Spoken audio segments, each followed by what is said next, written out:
Assalamualaikum warahmatullahi wabarakatuh. Alhamdulillahirrabbilalamin. Wabihi nasta'in wa ala umurid dunya waddin. Asyhadu an la ilaha illallah wahdahu la syarikalah wa asyhadu anna Muhammadan abduhu wa rasuluh. Amma ba'du. Segala puji dan syukur mari senantiasa kita ucapkan kepada Allah Subhanahu wa taala.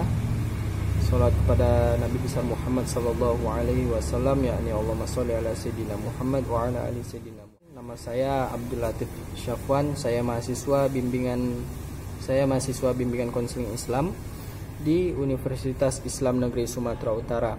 Nomor induk mahasiswa saya 0303183202.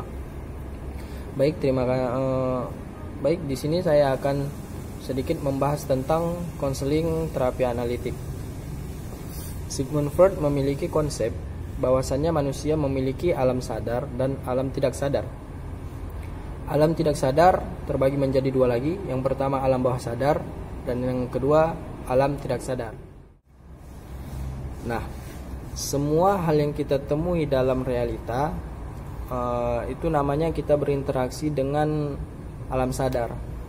Sedangkan misalnya hal-hal yang bernuansa kecemasan, ketidaknyamanan, ketidaksukaan itu bisa masuk ke dalam alam tidak sadar, begitu. Konsep alam sadar, alam tidak sadar dan alam bawah sadar itu namanya tingkat-tingkat kehidupan mental. Dan nanti ada lagi nih namanya konsep struktur kepribadian, yaitu id, ego dan superego, begitu. Yang paling terkenal teori Sigmund Freud ini ialah alam sadar dan alam tidak sadar. Dan karena id, ego dan superego ini menyebar dalam konsep alam sadar dan tidak sadar, pasti nanti tuh ada yang bertanya tuh kan, apa sih itu id, apa sih itu ego, dan apa sih itu superego, seperti itu. Jadi id itu dia adanya pada alam tidak sadar, dan ego itu bersama pada realita.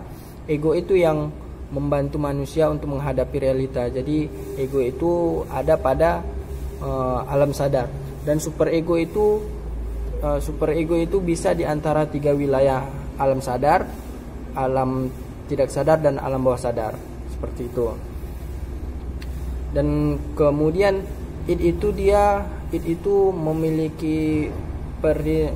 memiliki prinsip untuk memperoleh kesenangan dan kepuasan. Contohnya bayi yang baru lahir itu perwujudan dari id tanpa ada hambatan dari ego dan hambatan dari superego, seperti itu. Maka dari itu bayi hanya mencari kesenangan dan kepuasan tanpa memikirkan apakah hal itu baik atau buruk bagi dirinya, seperti itu. Dan yang kedua, ego itu ego itu ada pada diri kita menghadapi realita, gitu. Ego itu fungsinya untuk menengahi atau membentengi antara id yang mendorong dari bawah alam tidak sadar dengan superego yang terus menekan dari alam bawah sadar, gitu, seperti itu. Dan kalau superego itu dia hal-hal yang berkaitan dengan norma dan moral, yang kemudian sifatnya bisa saja menghukum kita. Jadi manusia itu tidak hanya mendapat dorongan dari id, tapi manusia itu juga mendapat tekanan dari superego. Jadi ego itulah yang akan membentengi atau menjembatani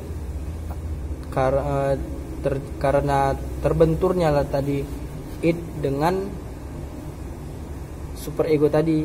Jadi ego itulah yang menengahi, seperti itu. Dan biasanya apabila terjadi benturan antara id dan superego, dan apabila si manusianya tidak siap atau egonya tidak siap, maka akan timbullah kecemasan pada diri manusia tersebut.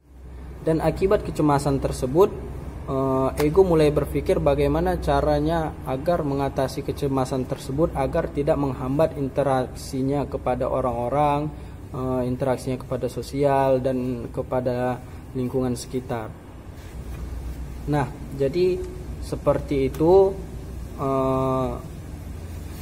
sedikit yang bisa saya sampaikan tentang konseling terapi analitik. Maka kurang dan lebihnya saya mohon maaf. Saya sudahi. Billahi taufiq wal hidayah. Assalamualaikum warahmatullahi wabarakatuh.